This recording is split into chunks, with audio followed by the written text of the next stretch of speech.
तो नमस्कार भाइयों बहनों। आज हमारे साथ इंडियन वेइंग आर पीपल के तहत सुनील उपाध्याय जी, जो प्रदेश अध्यक्ष हैं बाट माप मरम्मतकर्ता वेलफेयर एसोसिएशन के, आज हमारे साथ जुड़ रहे हैं। तो सुनील जी, कैसे हैं आप? अच्छे से हैं सर। तो सुनील जी, ये इंडस्ट्री में आपका सफर कैसे शुरू हुआ, इस व्यवसाय में? सर कुछ अपनी समस्याएं थी व्यक्तिगत, और अपने जैसे लोगों की कुछ समस्याएं सर आई हमारे सामने। समस्याएं मतलब समझ रहे हैं, डिपार्टमेंट से हमारे जुड़ाव होते हैं, हम विभाग के अधीनस्थ कार्य करते हैं, हमारे ऊपर डिपार्टमेंट के रूल्स लागू होते हैं। तो उसके तहत हम लोगों को, उसकी व्याख्याओं के तहत हम लोगों को कुछ परेशानियां आ रही थी और पर्सनल आवाजें हल्की हो जा रही थी। इसलिए हम लोगों को एक एसोसिएशन बनाना पड़ा और आज उसी के आधार पे हम आगे बढ़ रहे हैं और काम कर रहे हैं। अरे वाह जी। तो ये आपकी जो एसोसिएशन है, इसने किन किन समस्याओं का अभी तक सामना किया है और आपने उनके लिए क्या समाधान निकाले हैं? मतलब ऐसे कई सारी समस्याएं आती होंगी, तो कुछ ऐसी समस्याएं जो आप हमारे साथ शेयर करना चाहें। ये देखें, जो हमारे जितने कार्य हैं, हम व्यापारियों और सरकार के बीच में, जहां व्यापारी मतलब एक तो व्यापारी हम भी हैं, लेकिन हम जहां कांटा यूज होता है, जहां वेइंग स्केल यूज होते हैं, जहां से उपभोक्ता सामान परचेज करता है, इनके और सरकार के मध्य की हम एक कड़ी है। जो नियम भारत सरकार द्वारा अथवा उत्तर प्रदेश सरकार द्वारा बनाए गए हैं, उसके एक आदेश और निर्देश सर दो प्रकार की स्थितियां होती हैं। इसमें एक बेसिकली अंतर होता है, आदेश किसी नियमों से जुड़ा हुआ होता है और निर्देश अधिकारियों के विचारों से उत्पन्न होता है। आदेश तो हम निर्देशों के आदेश तो अगर आदेशों का अनुपालन हो तो हमें संगठन की या आवाज उठाने की कोई जरूरत ही नहीं है। लेकिन आदेशों के सापेक्ष जो निर्देश बीच में घुसते हैं, क्योंकि निर्देशों की जवाबदेहियां नहीं होती, तो जो विसंगतियां इन आदेशों से के तहत हमें कार्य करने में जो कठिनाई आ रही थी, आदेशों का जो एक विच्छेदीकरण करना, जैसे आप मान लें, जैसे जो नियम है उनको गलत ढंग से परिभाषित करना, गलत बताना, नियम विरुद्ध मुझसे काम कराने के लिए प्रेरित करना, तो इस प्रकार की स्थितियां जो पैदा हो रही थी, इसके लिए हम लोगों ने संगठन बनाया कि हम सही चीजों को समाज में लाएं, अपने लोगों के बीच में और अधिकारियों के बीच में। यही उद्देश्य। अच्छा, तो जैसे आपने बताया आदेश और निर्देश के बीच में जो अंतर है, तो ये निर्देश जो है, जैसे कई सारी कंपनियां होंगी या कई लोग होंगे जो मतलब आपके कार्य में रुकावट डालते होंगे, तो आप उनको कैसे, उनसे मतलब क्या समाधान आप उसके लिए रखते हैं? जैसे हम हमारे बीच में सर कंपनियां नहीं, जैसी कंपनियां तो हम खुद हैं, हम तो खुद कंपनी हैं, हम व्यवसायी हैं। हमारे और सरकार की, जैसे हमारा कार्य का जो मॉनिटरिंग अधिकारी होता है, जो हमें गवर्न करता है, जिसके सानिध्य में हम कार्य करते हैं, वो इंस्पेक्टर होता है। तो जो हमारे और इंस्पेक्टरों के बीच में जो दिक्कतें आती हैं, उन्हें हम अपने उच्च अधिकारी, जैसे हमारे असिस्टेंट कंट्रोलर हैं, डिप्टी कंट्रोलर हैं, कंट्रोलर हैं, इन लोगों के यहाँ हम उन समस्याओं को ले जाते हैं और उनसे समाधान की उम्मीद करते हैं। अच्छा जी, समझ गया। अच्छा, जो मतलब जैसे आप जो है कई सारे मुद्दों पर आपने काम किया है, कई सारी चीजें जो हैं वो हमने अपनी वेबसाइट पे भी देखी है, बट अभी वर्तमान में आप किन मुद्दों पर काम कर रहे हैं? सर आपका ये प्रश्न तन्मय जी इतना सारगर्भित है कि हम तो इस समय इस प्रश्न में इतने अपने को उलझा हुआ महसूस कर रहे हैं कि क्योंकि अगर एक हो तो बताएं, हमारे पास काम करने के लिए एक समस्या हो तब तो बताएं, हम तो समस्याओं की जाल में फंसे हैं। मैं आपको छोटी छोटी चीजें बता रहा हूं और मैं चाहूंगा कि आपके माध्यम से मेरी बात जनता तक जाए। हम व्यापारी से पैसा लेते हैं, उनको सेवाएं देते हैं।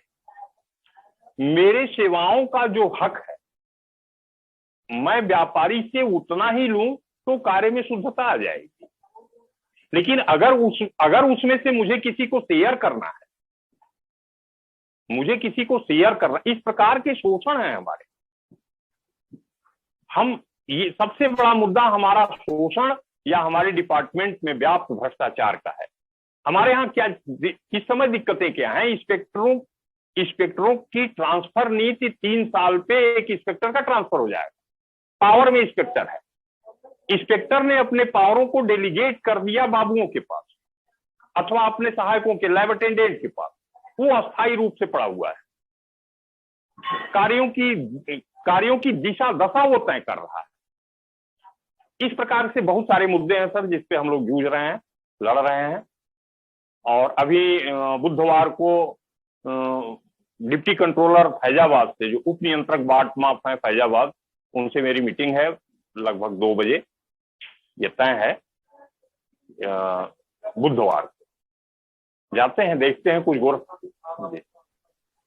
अच्छा, समझ गया। सुनील जी, आप तो इंडस्ट्री में इस समय बहुत सालों से हैं, तो आपके हिसाब से इन सालों में इंडस्ट्री में क्या बदलाव आए हैं? मतलब हो सकता है कुछ अच्छे हो, कुछ खराब हो, बट आप बताइए। जी, बहुत सारे बदलाव आ रहे हैं सर।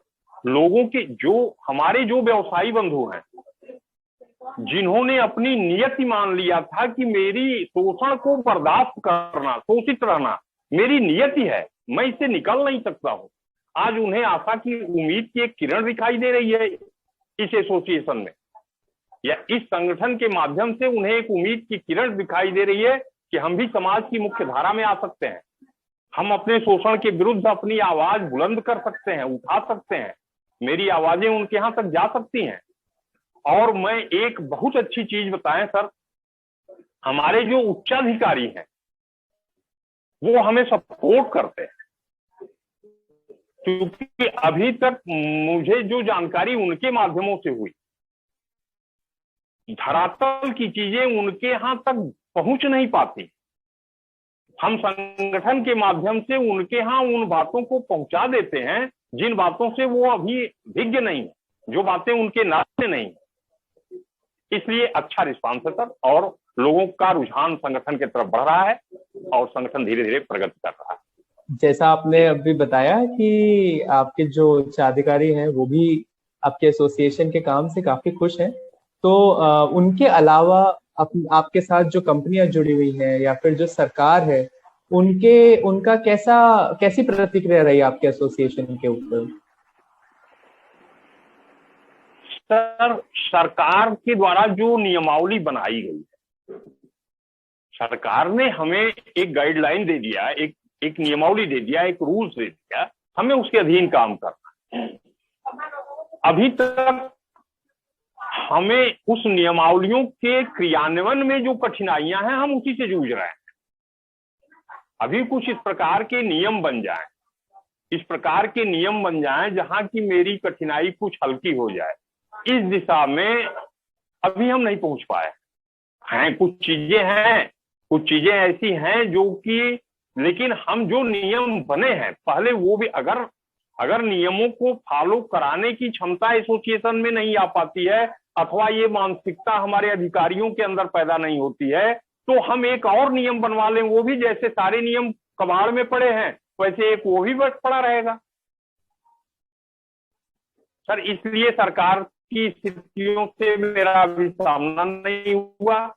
जनता और हमारे लोग, यानी हमारी कंपनियां और हमारे व्यवसायी वर्ग संगठन से उत्साहित हैं, संगठन के माध्यम से, और अच्छे से इसमें कार्य करते हैं। ये तो बहुत अच्छी बात है।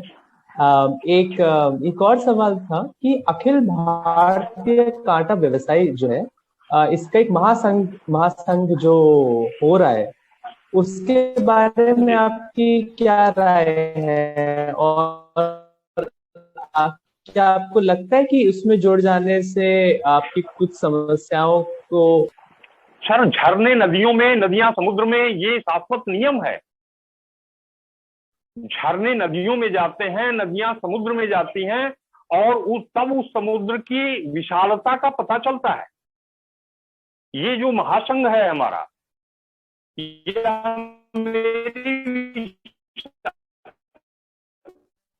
ये मेरा ऐसा, हम अपनी बातों को दबावपूर्ण ढंग से अच्छे स्तर पे, सरकार के स्तर पे रख करके अपनी बातों को मनवा सकते हैं, क्योंकि संगठन से उत्पन्न होने वाली मांगे उचित ही होती हैं, और उन उचित मांगों को इस महासंघ के माध्यम से उसका सलूशन मुझे इस महासंघ में दिखाई दे रहा है। और मेरी शुभकामनाएं और मेरा सहयोग, मेरी जो भी पुरुषार्थ होंगे या मेरी जो क्षमता होगी, मैं उस पूरी क्षमता के साथ इस महासंघ के डेवलपमेंट के लिए, इसके विस्तार के लिए मैं ईश्वर से कामना करता हूं कि ये जल्दी से जल्दी इसका बढ़िया ढंग से डेवलपमेंट हो, ताकि हम लोग अपनी बातों को शासन में, सरकार में रख सकें। मैं भी आशा करता हूँ कि ऐसे ही सब कुछ हो। अच्छा सुनील जी, जैसे अभी कई सारे नौजवान लोग जो हैं वो इंडस्ट्री से जुड़ रहे हैं, जिनको इंडस्ट्री के बारे में चीजें नहीं पता है अभी। जैसे आप लोगों ने कितने साल यहाँ गुजारे हैं, आपको कितनी सारी चीजें पता है, तो उनके लिए आपकी कोई सलाह है? जो अभी नए नए युवा जो अभी आ रहे हैं इंडस्ट्री में, उनके लिए आपकी तरफ से कोई सलाह? जी, मैं सबसे मुफीद सलाह, या अगर जो मैं अपने अनुभव के हिसाब से जो सलाह देना चाहूंगा, सबसे पहली कि वो नियमों को जाने। जो युवा आ रहे हैं व्यवसाय में आने से पूर्व अथवा आने के बहुत कम समय में, अगर वो नियमों को नहीं जानेंगे तो हमारे बीच के जो गलत मंशा से प्रवेश किए हुए, चाहे वो अधिकारी हैं, चाहे अधिकारियों के क्या उसे आउटसाइडर या जो भी कह लें, यानी दलाल भी कह सकते हैं आप, जो काम कराने हैं, सरकार को अपने हिसाब से सर चीजों को ऑनलाइन करके ऐसे वैसे करके चला रही है, अच्छी चीजें देने का प्रयास कर रही है और दे रही है, लेकिन जहां हमें नियमों की जानकारी नहीं है, हम उसका समुचित लाभ नहीं ले पा रहे। इसलिए वो नियमों को जाने, उनको सारे मार्ग अपने आप नजर आने लगे। यही कहना चाहता हूं। ये तो बिल्कुल सही बात जी आपने। और इस इंटरव्यू के तहत हमें कितनी सारी रीडर हैं जो हमसे जुड़े हुए लोग, उनको सुन के और देख के काफी अच्छा लगेगा। तो हमारा जो इंटरव्यू है वो इस सवाल के साथ समाप्त हो रहा है। हमें बहुत खुशी हुई कि आप हमारे साथ जुड़े, और मैं आशा करता हूँ कि जिन चीजों के बारे में हमने बात की वो सारी सफल हो, और आप भी अपने काम में आगे जाके और ज्यादा सफल हो।